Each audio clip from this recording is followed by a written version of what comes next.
You know, one of the most beautiful things about heaven is that it is a place of absolute love predicated on freedom. But that raises a question. If we still have free will in eternity, what keeps us from going down the same road that Lucifer did? The answer is quite simple. We will remember. Now, what do I mean by that?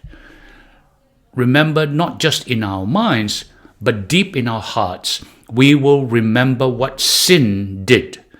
The pain, the loss, the emptiness, the deception.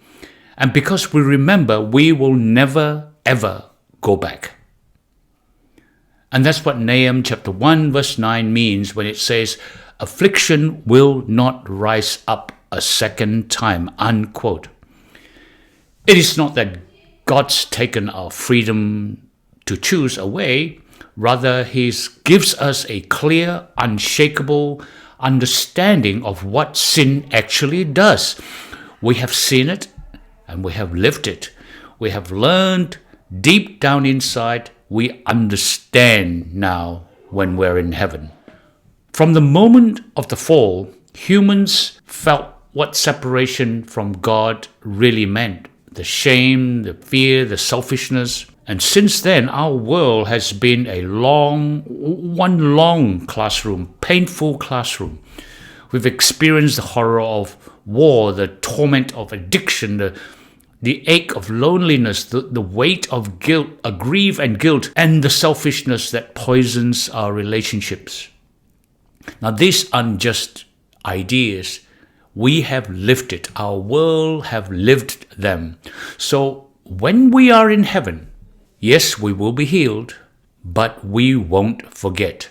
Not in a way that causes pain, but in a way that fuels our gratitude and our faithfulness to God. Experiential memory is always the best vaccine against sin. We also see the scars of sin in Jesus. Remember when He appeared to Thomas? Jesus said, put your finger here, see my hands, reach out your hand and put it into my side. Well, why would He keep those wounds? Well, because they're not just reminders of pain, they are proof of His love. They say sin is real, His scars say sin kills, and His scars says God heals. Now, these scars are eternal. They are Jesus' personal testimony, if you like, and every time we see them, we will remember both the cost of the sin and the depth of Jesus' love. Well, now someone might say, well, what about Revelation 21:4? Doesn't it say that there will be no more death, no more mourning, no more crying or pain? Yes, it does say that, but that doesn't mean we forget.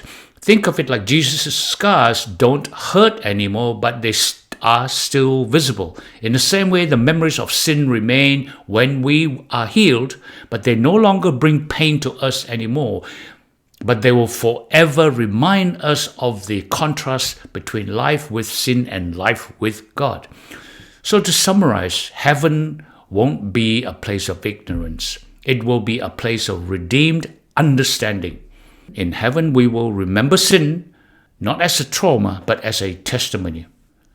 And in heaven, we will choose love because we have lived through what happens when we don't. The scars of Jesus will remind us clearly that God's ways are life and the sin is death. And that's why sin will never rise again in heaven. Not because we can't sin, but because we will never want to sin. Why? Because we remember. Amen.